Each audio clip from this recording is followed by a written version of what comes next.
दोस्तों देखिए, दामोदर लीला की कथा से हमें क्या ज्ञान मिलता है। यह वीडियो किसी भी धर्म, जाति या संप्रदाय को ध्यान में रखकर नहीं, बल्कि ज्ञान के पर्पज से बनाया जा रहा है, ज्ञान के उद्देश्य से बनाया जा रहा है। देखिए, दामोदर लीला में क्या हुआ था कि जब श्री कृष्ण जी को छोटे समय उनकी माता ने एक ओखली से बांध दिए थे, ठीक ना।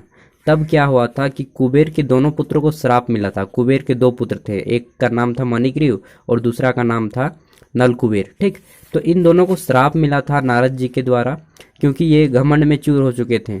और क्योंकि ये जो कोषाध्यक्ष होते हैं देवताओं के, कुबेर उनके पुत्र थे और इनके पास संपत्ति काफी अधिक थी इनके पिता के पास, ठीक है। तो ये संपत्ति के मारे चूर हो गए थे। तब नारद जी ने इन्हें श्राप दिया था कि तुम दोनों जो है पेड़ के रूप में जन्म लोगे, और जब तक श्री कृष्ण जन्म नहीं लेंगे और आप लोग को मुक्ति नहीं देंगे, तब तक आप लोग को मुक्ति नहीं होगा, ठीक। एक लंबी कहानी है इसके पीछे। तो मुख्य जो ज्ञान प्राप्त होता है वह मैं बताने जा रहा हूँ। ये देखिए, कुबेर के दोनों पुत्र हैं, नल कुबेर तथा मणिग्रीव, ठीक। इन्हें श्री कृष्ण जी ने अंतिम समय में जो है दोनों को पेड़ों को उखाड़ दिया था। जब ओखली में बांध दिए उनकी माता ने, तब इसी ओखली से दोनों पेड़ों को उखाड़ दिए और इन्हें मुक्ति दी थी। तो इस चीज से हमें मुख्य शिक्षा मिलती है कि इनके पिता के पास तो काफी धन संपत्ति थी, जिसके कारण ये क्या करते रहते थे कि ये हमेशा जो है, देखिए ज्ञान के मुख्य उद्देश्य को मैं बताता हूँ कि क्या कर रहे थे।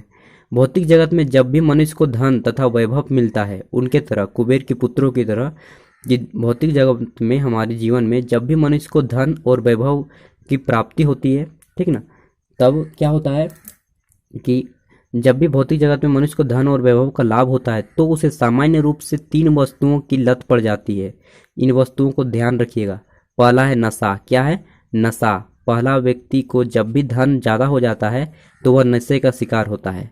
दूसरा क्या है? मैथुन। मैथुन का शिकार हो जाता है, ठीक ना। मैथुन मतलब XEX, ठीक। और तीसरा है धूत क्रीड़ा, जो है घमंड का शिकार हो जाता है। ऐश्वर्य मनुष्य संपत्ति का एकत्र हो जाने के कारण गर्वित हो जाता है, यानी घमंड से भर जाता है।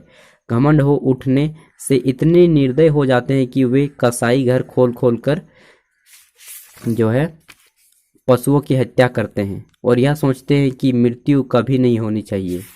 तो देखिए, तो यह मुख्य रूप से शिक्षा लेनी चाहिए कि जब भी आप अमीर बने या फिर आपके पास धन संपत्ति हो, तो आप इन तीन चीज़ों से मुख्य रूप से बचे।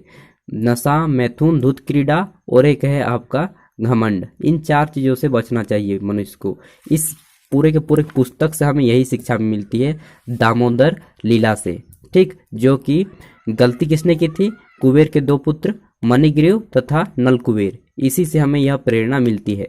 तो कहा जाता है कि शास्त्र केवल पढ़ने के लिए होता है। नहीं, शास्त्र केवल पढ़ने के लिए नहीं होता है, उनसे हमें शिक्षा लेना होता है कि मुख्य रूप से कौन कौन से गुण हमें सीखने चाहिए। तो हमने क्या सीखा कि किसी भी व्यक्ति को अपने धन के घमंड में चूर नहीं होना है, धूत क्रीड़ा नहीं करना है, नशा नहीं करना है और मैथुन नहीं करना है, ठीक ना। तो ये चीज़ें हमें इस वीडियो में सीखने को मिली। आपको यह वीडियो पसंद आया हो तो अन्य दोस्तों तक शेयर कीजिए और चैनल पे पहली बार आए तो सब्सक्राइब कीजिए, क्योंकि मैं सभी प्रकार के टॉपिक से वीडियो लेके आते रहता हूँ जो मनुष्य के ज्ञान को बढ़ाए।